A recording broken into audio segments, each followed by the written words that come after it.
কেননা আমার রাসূল তো মৃত্যুর সময়, ইন্তেকালের সময় একটা হিসাব আল্লাহকে দিয়েই দিয়েছে। যখন জিবরাইল আসলেন যে হুজুর আপনারা যাওয়ার খবর এসেছে, জিবরাইলকে হুজুর বললেন আমার উম্মতের কি হবে? আমার উম্মতের কে বসো, ভলান্টিয়ার যা সব বসো, আমার উম্মতের কি হবে? হযরত জিবরাইল আমিন চলে আল্লাহর কাছে গেলেন, আল্লাহ উম্মতের কি হবে? আল্লাহ বলেন যাও আমার রাসূলকে বলো উম্মতের জিম্মাদার আমি আল্লাহই নিলাম। সুবহানাল্লাহ। আজরাইল আসলো। কে আসলো? আজরাইল আসলো। এসে যখন জানটা টান মারতেছেন, আস্তে করে বসায় বৃদ্ধাঙ্গুলি হুজুরের সিনার উপরে বসায় দিয়েছেন। আল্লাহ নবী বলতেছেন যে আজরাইল তুমি কি আমার বুকের উপর পাহাড় উঠায়া দিয়েছো? আমি তো রাসূল সইতে পারতেছি না। জিবরাইল আমিন আজরাইল আমিন নবীকে বললেন, নবী গো আমার উপর নিষেধাজ্ঞা জারি করা আছে। আল্লাহ আমাকে বলেছে ও আজরাইল যা বিশ্বের রহমত আমার দয়ার নবীর জানটা কবজ করে নিয়ে আয়, বেয়াদবি করবি না, আস্তে করে জানটা কবজ করে নিয়ে আসবি। আজরাইল বললেন নবী গো সামান্য বৃদ্ধাঙ্গুলিটা আপনার সিনার উপরে এটা বসায়া দিয়েছি, আপনি সহ্য করতে পারছেন না। ইয়া নবী আল্লাহ আপনার যারা গুনাহগার উম্মত হবে, পাপাচার হবে, জিনাখোর হবে, মদখোর হবে, ডালখোর হবে, মানুষের সম্পত্তি লুট করবে, যারা সুদ খাবে, ঘুষ খাবে, অন্যায়ের রাজত্ব কায়েম করবে, যারা মানুষের হক নষ্ট করে নেতা হবে, কথা বলো ঠিক কিনা? আয় রব্বুল আলামিন, আয় নবী গো তাদের জানটা আমি যখন কবজ করব, আমার সমস্ত শক্তি দিয়ে তাদের জান আমি কবজ করব, তখন তারা কি কষ্ট পাবে না? হুজুর আর পানি ধরে রাখতে পারলেন না, চোখ দিয়ে কোনা দিয়ে ঝরঝর করে পানি ঝরতেছে। আমার হুজুর বললেন ও আজরাইল রে, আমার গোটা বিশ্বে যত উম্মতিনী আছেন কিয়ামত পর্যন্ত যত উম্মতিনী আসবে, যত তাদের জান কান্দানির কষ্ট হয়, আমার বুকের উপর দিয়া আমার জানটা কবজ করে নিয়ে যা, তবু আমার গুনাহগার উম্মতিনীর জান কবজ করতে কষ্ট দিও না। আমার ভাইজান, আমার রাসূল হিসাব দিয়ে গেছেন। আমার রাসূল নিজেই জান কবজ তার বুকের উপরে উম্মতের কষ্টগুলো নিতে চেয়েছিলেন, ঠিক কিনা? আমার ভাইজান, এইরকম জান কবজ হবে, যারা আল্লাহকে মানবে তাদের জানটা কবজ হবে একেবারে মামুলি জান্নাতি। যে একটা পিঁপড়া যেমন কামড় দিল, কামড় দেওয়ার সাথে সাথে বাস একটু সামান্য পিঁপড়া কামড়ের মতো হয়ে গেল। আর যারা গুনাহগার হবে, যারা পাপিষ্ট হবে, সুদখোর, জেনাখোর, মদখোর, তারিখোর, ইয়াবাখোর, সব বলে খোর, কথা বলেন। তারপরে আসুন আপনার বিধবার হক নষ্টকারী, প্রতিবেশীর হক নষ্টকারী, মানুষের হক নষ্টকারী, ইত্যাদি ইত্যাদি, আরো বহু আছে না ইত্যাদি ইত্যাদি যারা হবে, তাদের জানটা যখন আজরাইল কবজ করবে, যখন হাত বাড়াবে, তখন জান এদিক ওদিক বডির ভিতরে ছুড়াছুড়ি শুরু করে দিবে। আমার ভাইয়েরা খপ করে ধরে এমন জোরে টান মারবে, রগ রেশা যা আছে ছিঁড়ে খান খান হয়ে যাবে, আর নিয়ে উঠতে থাকবে, আর আমরা তাসকানেকে জমিনে পড়ে থাকবো, কথা বলেন ঠিক কিনা? জান কমজানের কবজের কষ্ট আছে না নাই? কষ্ট আছে। অনেক সময় দেখেন কিছু লোক আছে মরণের আগে লুকালুকি করে কেন? লুকায় মানে আজরাইলের চেহারা দেখে ওর অবস্থা শেষ। মনে হয় কলিজাটা এমন হয়ে গেছে, 7টা সমুদ্রের পানি যদি তার কলিজার মধ্যে ঢেলে দেওয়া হয় তবুও তৃষ্ণা মিটবে না। আজরাইল আলাইহিস সালাতু ওয়াস সালামের চেহারা হবে জমিনে 2টা পা, আসমানে মাথা। জমিনে পা, আসমানে কি? মাথা। গোটা বিশ্ব জুড়ে হবে দেহ, আর গায়ের পশম হবে 1-1.5 হাত লম্বা, আগুনের স্ফুলিঙ্গ লক লক করে বাহির হবে, এর আর চোখ হবে একটা করে পুষ্করণীর মতো, বিশাল পুকুরের মতো একটা চোখ। এরকম দৃশ্য যখন গুনাহগার দেখবে, ওর হুঁশ থাকবে নাকি? এর হুঁশ থাকবে না। বিধায় মরাই লাগবে, আজ হোক কাল হোক, কুই আগে রওয়ানা হয় কুই পিছে রওয়ানা। মরাই একদিন লাগবে। তাহলে মরাই যদি লাগে, যে উদ্দেশ্য আল্লাহ আমাদের দুনিয়ায় পাঠাইছেন সেই উদ্দেশ্য সফল করে যদি মরতে পারি, এই নসিহত করে যদি আমরা ধরে এই নসিহত অনুযায়ী আমল করে জীবন গড়তে পারি, তাহলে আমাদের জন্য প্লাস। কথা বলেন ঠিক কিনা? আমাদের জন্য কি প্লাস? আল্লাহকে তো ভয় করি না, মানুষ ভয় তো করি মানুষকে। এক বুড়ি বাদশাহ নুরুদ্দিন জাহাঙ্গীরের কাছে গিয়ে একটা নালিশ করলেন। কি করলেন? নালিশ করলেন, জাহাবানা আমার নালিশ আছে। এখন রাজ দরবারের কাজ চলছে, বুড়িকে নালিশের কথা শুনে স্টপ, রাজ দরবারে সবাই থেমে গেল। বাদশাহ নুরুদ্দিন জাহাঙ্গীর বললেন, বলো তোমার নালিশটা কি আছে? বুড়ি বললেন, জাহাবানা আমার ছেলের বউ টকবকে যুবতী, কেবলমাত্র বিবাহ হয়েছে, ছেলে সেনাবাহিনীতে চাকরি করে, দেশের কল্যাণের জন্য অন্য রাষ্ট্রে চলে গেছে। আমার এই বউ আমার সাথেই থাকে, প্রতি রাইতে একটা যুবক কোত্থেকে জানি আসে, ওয়ালের পার্শ্বে ঘোড়া রেখে ঘোড়ার পিঠের উপরে পা দিয়ে ওয়াল টপকায়া আমার ঘরে চলে আসে, আর আমার বৌমার উপরে অত্যাচার চালায়। জাহাবানা এ পর্যন্ত জয়বার আসছে, আমি আমার সমস্ত শক্তি দিয়া আমার বৌমার ইজ্জতের হেফাজত করেছি। আমি তাকে আমার বৌমার ইজ্জত নষ্ট করতে দেই নাই। তবে জাহাবানা সে আজকে বলে গেছে যে আমারে যদি মারাও লাগে, মাইরা তার কাজ সাহায্য করে সে চলে যাবে।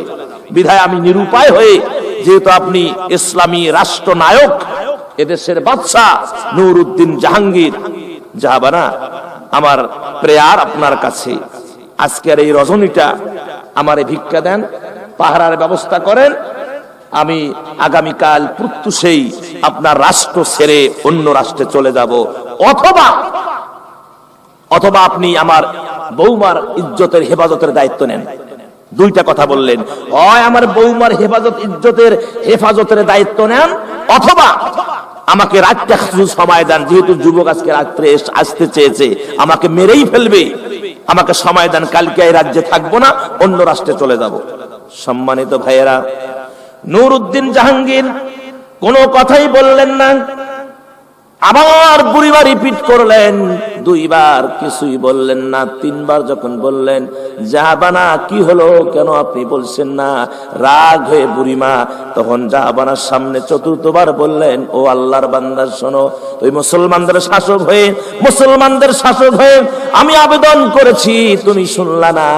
আমার বৌমার ইজ্জতের যদি ক্ষতি হয়ে যায়, কিয়ামতের ময়দানে তোমার বিরুদ্ধে আমি আল্লাহর আদালতে মামলা দায়ের করব। নুরুদ্দিন জাহাঙ্গীর এখন কিছু বলা লাগে না? কি এখন বলা লাগে না কিছু? তিনি কিছুই বললেন না। বুড়ির মেজাজ গরম, সেখান থেকে বুড়ি চলে আসলেন। সম্মানিত হাজেরান, একবারে যখন রাত্রি ঘনীভূত হয়ে গেল, বুড়ি তো থরথর করে কাঁপতেছে। হাতে একটা ল্যাম্প নিয়ে বুড়িমা বারান্দায় দাঁড়িয়ে আছে, বৌমা ঘরের ভিতরে খুব কঠিন অবস্থায় রাত পালন করতেছে। ইন টাইম এমন সময় ওই যুবক ঘোড়া ছুটিয়ে, টকবক টকবক শব্দে ঘোড়া ছুটিয়ে আসলো। এসে ঘোড়া ওয়ালের বাহিরে রেখে ঘোড়ার পিঠে পা দিয়ে ওয়াল টপকে বুড়িমার ঘরের দিকে যখন যাচ্ছিল, বুড়িমা ল্যাম্প নিয়ে দাঁড়িয়ে আছেন। কি নিয়ে দাঁড়িয়ে আছেন? ল্যাম্প নিয়ে দাঁড়িয়ে আছেন। সম্মানিত হাজারান, বুড়িমা আজ আর বাধা দিলেন না, তার কারণ বাধা দিলেই তাকে শেষ করবে, এ ওয়াদা গতকাল যুবক করে গেছে। যুবক তার গতিতে ঘরের ভিতরে ঢুকলেন, বৌমার উপরে হামলা চালালেন। বৌমা চিৎকার করে বলতেছে, বাঁচাও বাঁচাও, আমারে বাঁচাও। এমন সময় একটি মানুষ ছদ্মবেশে মুখ টুক ঢেকে দেওয়াল টপকায় আসে বুড়িমাকে বললেন, মা ল্যাম্পটা নিবায়া দাও। ল্যাম্প যখন নিবায়া দিলেন, আল্লাহর বান্দা ভিতরে প্রবেশ করলেন। ও মুসলমানেরা, বৌমার উপরে যে আক্রমণ করেছে ওই যুবকের চুলগুলো ধরে তরবারি হাতে নিয়ে এমন একটা কোপ লাগায়া দিলেন, দেহটা নিচে পড়ে গেল। আর তরবারিটা নিয়ে যখন কোপ দিলেন, দেহ নিচে পড়ে গেল। মাথাটা ধরে বুড়িমার সামনে এসে বললেন, বুড়িমা ল্যাম্পটা জ্বালাও। বুড়িমা যখন ল্যাম্প জ্বালালেন, আর সঙ্গে সঙ্গে বাদশা আলহামদুলিল্লাহ বলে মাথাটা ছেড়ে দিলেন। ছেড়ে দিয়ে বললেন, মা এক গ্লাস পানি দাও তো। এক গ্লাস পানি দিলেন, পানি ঢক ঢক ঢক ঢক করে খাইলেন। খাওয়ার পরে বললেন, বুড়িমা আমি চললাম, তুমি কালকে সকালবেলা প্রভাতেই রাজদরবারে আসবা। জোরে বলেন না সুবহানাল্লাহ। যে লোকটি এসেছিল এই লোক আর কেউ না, ইনি হলেন বাদশাহ নুরুদ্দিন জাহাঙ্গীর। তিনি পরিচয় দিয়ে বললেন, মা ও বুড়িমা কাল সকালবেলা তুমি আমার রাজদরবারে আসবা। যখন রাজদরবারে চলে গেলেন বুড়িমা, বৌমাকে সাথে নিয়ে থরথর করে কাঁপতেছেন। বৌমাকে পর্দার ভিতরে নিয়ে যখন বুড়িমা চলে গেলেন, বাদশাহ নুরুদ্দিন জাহাঙ্গীর রাজদরবার সিংহাসন থেকে দাঁড়ালেন। দাঁড়ার পরে মাথা থেকে মুকুটটা নামায়া রাখলেন। রাখার পরে বললেন, বুড়িমা কালকে আমি বাতি নিভাতে বললাম কেন, জ্বালাতে বললাম কেন, তুমি কি জানো? কয় না। আমি আলহামদুলিল্লাহ বললাম কেন, তুমি কি জানো? কয় না। আমি পানি খাইলাম কেন, তুমি কি জানো? কয় না। কয় বুড়িমা শোনো, আমি বাতি তোমার নিভাতে বলেছি এই কারণে যে আমি যখন ঘরের ভিতরে আমি মনে করেছি এই রাজদরবারের আশেপাশে এরকম সাহস আমার শাহজাদা আমার সন্তান ছাড়া আর কারো এরকম সাহস হতে পারে না। বিধায় আমি বাতি নিভাতে বলেছি, যাতে করে সন্তানের মাথাটা ধরে আমি যেন অন্ধকারের ভিতরে তার গলাটাকে আমি কাটতে পারি। আর বাতি জ্বলা থাকলে দেখে তো মায়া হবে, মহব্বত হবে। বিধায় আমি কার্জি সিদ্ধ আমার ফয়সালা সঠিক মতো করতে পারবো না। বিধায় আমি বাতি নিভাতে বলেছি আর জ্বলাতে বললাম। মাথাটা যখন এনে বাতির সামনে ধরলাম, ও বুড়িমা দেখলাম আমার সন্তান না, মাথা ছেড়ে দিয়ে আল্লাহর প্রশংসা আলহামদুলিল্লাহ বললাম। জোরে বলেন না সুবহানাল্লাহ। ও বুড়িমা, পানি কেন খাইলাম তুমি জানো? পানি কেন খাইছি? ও বুড়িমা, পানি এই কারণে খাইছি, তুমি যখন রাজদরবারে গিয়ে নালিশ করেছো আর এই কথা বলে এসেছো, ও নুরুদ্দিন জাহাঙ্গীর তুমি আমার প্রেয়ার যখন শুনলা না, নালিশ শুনলা না, কিয়ামতের ময়দানে তোমার বিরুদ্ধে আমি আল্লাহর আদালতে মামলা দায়ের করব। ও বুড়িমা, আমি ওই চিন্তায় যদি আমার হায়াত শেষ হয়ে যায় আমি করব কি? আমি ওই চিন্তায় কাল থেকে এ পর্যন্ত পানি পর্যন্ত মুখে দেই নাই। যখন কার্জি সিদ্ধি হলো, ও বুড়িমা, আমি তখন পানি পান করে তৃপ্তি পেয়ে আলহামদুলিল্লাহ বলেছি। সুবহানাল্লাহ। বুড়িমা শোনো, এরকম সিংহাসনের মুকুটটা, মাথার মুকুটটা হাতে নিয়ে পায়ের কাছে রেখে বললেন, বুড়িমা একজন মুসলমানের ইজ্জতের দাম আর একজন মুসলমানের কাছে এরকম নুরুদ্দিন জাহাঙ্গীরের কোটি কোটি কোটি কোটি সিংহাসন আর মুকুটের চাইতে নুরুদ্দিন জাহাঙ্গীরের কাছে অনেক বেশি দামি। একজন মুসলমানের ইজ্জতের দাম নুরুদ্দিনের কাছে এরকম লক্ষ লক্ষ কোটি কোটি মাথার মুকুটের চাইতে, সিংহাসনের চাইতে, রাজদরবারের চাইতে নুরুদ্দিনের কাছে অনেক দামি। জোরে বলেন সুবহানাল্লাহ। আমার ভাইরা, এরকম মুজাহিদ আমাদেরকে হতে হবে। কথা বলেন ঠিক কিনা? সেটা কি আছে? আজ যদি কার্যসিদ্ধি করে কেউ আসে, ওসি সাহেব যদি ধরে নিয়ে থানায় আসে, সাত টেলিফোন করে, এই ওসি, আমার সম্মানও করে, এই ওসি তুমি চেনো কারে ধরে নিয়ে আসছে? স্যার যারে ধরছি বলটু মিয়ারে, এ তো স্যার একটা অস্ত্রপাতি শুদ্ধায় ধরছি। আমার লোক টের পাস না, অস্ত্র শুদ্ধায় ছাইরা দেয়। কথা কানে কথা কানে, হ্যাঁ আমার লোক অস্ত্র শুদ্ধায় ছাইরা দেয়। সম্মানিত ভাইজান, নিরুপায় আর সব বাকরুদ্ধ হয়ে গেছে। কথা বলেন ঠিক কিনা? সম্মানিত ভাইয়েরা, কোরআনের যদি ভয় থাকতো, মরণের যদি ভয় থাকতো, তাহলে মানুষ এত উচ্ছৃঙ্খল হতো না। মরাই একদিন লাগবে। জন্ম যখন নিলাম তখন সবাই আদর করেছে। কথা বলেন ঠিক কিনা? কি সুন্দর মায়া মহব্বত করেছে, চুমা দিয়েছে। আস্তে আস্তে বড় হলাম, আমার মুসলমানরা বিয়ে শাদী করলাম, একদিন সংসার করলাম, বাচ্চা কাচ্চা হলো, মাথার চুল পাকা শুরু হয়ে গেল। তারপর একদিন এমন সময় আসবে দুনিয়ার সব নিয়ম পদ্ধতিকে ভুলে গিয়ে, দুনিয়ার আত্মালিকা ছেড়ে, দুনিয়ার তামাম ল্যান্ড প্রপার্টি ছেড়ে, ব্যাংকের টাকা ছেড়ে, ঘর বাড়ি ছেড়ে, এই বিলাসবহুল বালাখানা ছেড়ে আমাদেরকে যেতে হবে একদম কাঁচা ঘরে 3.5 হাত মাটির নিচে। কথা বলেন ঠিক কিনা? কয় হাত মাটির নিচে? 3.5 হাত মাটির নিচে। মানুষ তো এই আলোচনাগুলো শুনতে চায় না, ভয় লাগে, মরতে চায় না। কথা বলেন ঠিক কিনা? মানুষ মরতে চায় না, মানুষ বাঁচতে চায়। সকাল দিয়ে কয়জন মরণের চিন্তা করছেন? কয়জন মরণের চিন্তা করেছেন? সবাই গেলে বাঁচারে চিন্তা, আল্লাহ আমাকে সুস্থ রাখো, আল্লাহ আমাকে জমি দাও, আল্লাহ আমাকে টাকা দাও, আল্লাহ আমার ছাওয়া দাও, আল্লাহ আর 2টা বউ দাও। কথা কন, খালি চায় আর চায়, চায় আর চায়। সম্মানিত ভাইয়েরা, আল্লাহ রাব্বুল আলামিন বলেন, বান্দারে মরাই তোমাদের লাগবে। এই মুহূর্তে যদি আমরা মরে যাই, ও ভাই, মাইকিং হবে সারাদিন ব্যাপী। হবে কি হবে না? মাইকিং হওয়ার পরে এই লাশটাকে গোসল দেওয়া হবে। গোসল দেওয়ার পরে মসজিদের খাটলি এনে সেখানে মানে কাপড়ের কাপড়ে বিছায়া একটা চকলেটের মতো প্যাকেট বানায়া মসজিদের খাটলির উপরে শোয়া রাখবে, একটা কাপড় দিয়া ঢেকে রাখবে। জানা আছে কি নাই? দেখি নাই, কাপড় দিয়ে ঢেকে রাখবে। ওই দিন রাতে আর বউ বাচ্চা, এমনকি সাদের বিবি, যে বিবির জন্য এত টাকা উপার্জন করলাম, জীবনটা শেষ করে দিলাম, বিবি যখন যা চেয়েছে তাই দিয়েছে। কথা বলেন ঠিক কিনা? যখন যা চাইছে, বিবির জন্য সুদ খাইলাম, বিবির জন্য ঘুষ নিলাম, বিবির জন্য খারাপ কাজ করলাম, বিবির জন্য প্রতিবেশীকে ঠকাইলাম, বিবির জন্য নিজের বোনকে ঠকাইলাম, বিবির জন্য নিজের ভাইকে ঠকাইলাম, বিবির জন্য আমার ভাইয়েরা নিজের বন্ধু বান্ধবকে ঠকাইলাম। আজকে সেই বিবি এখনই মরে যায়, আর বিছানায় জায়গা দিবে না। কথা বলে, দিবে, বিছানায় আর জায়গা দিবে না।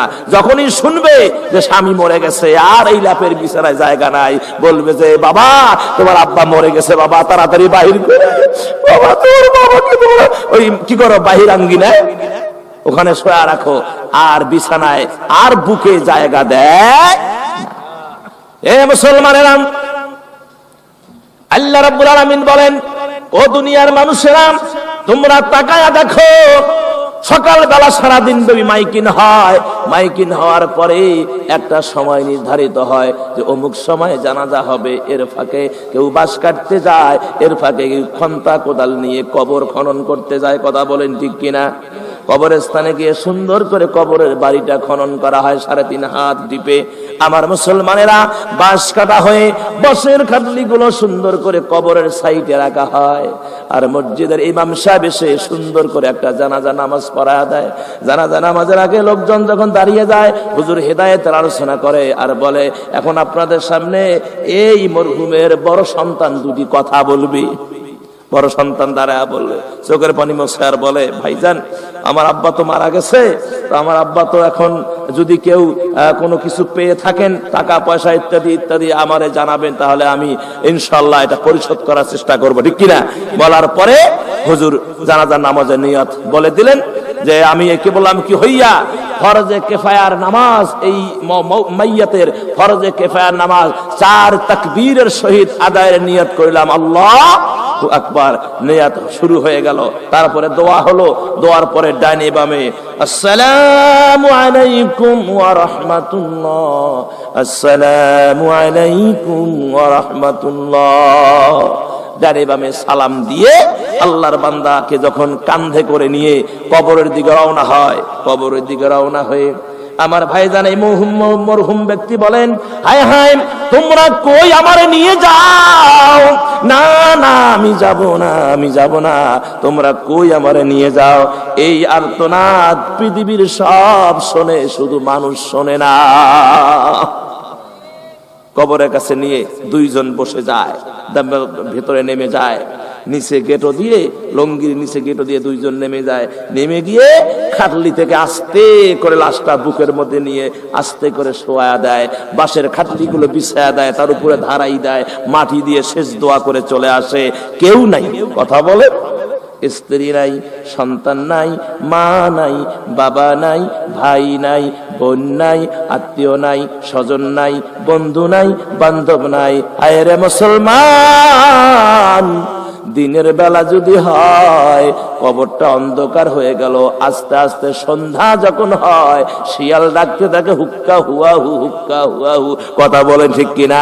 এত অন্ধকার যে মানুষটা বাহিরে পেশাব করার জন্য বাহির হইতে ভয় পায়, বাহিরে হাজত সারার জন্য বাহির হইতে ভয় পায়, সেই মানুষটা একাই অন্ধকার কবরের জমিনে শুয়ে আছি।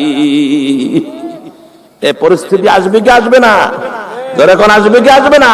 এ মুসলমানেরা, সেই পরিস্থিতি থেকে যদি মুক্তি পেতে চান, কবরকে যদি আলোকিত করতে চান, কবরকে যদি বেহেশতের বাগান বানাতে চান, তাহলে কোরআনের বিকল্প আর কিছু নাই।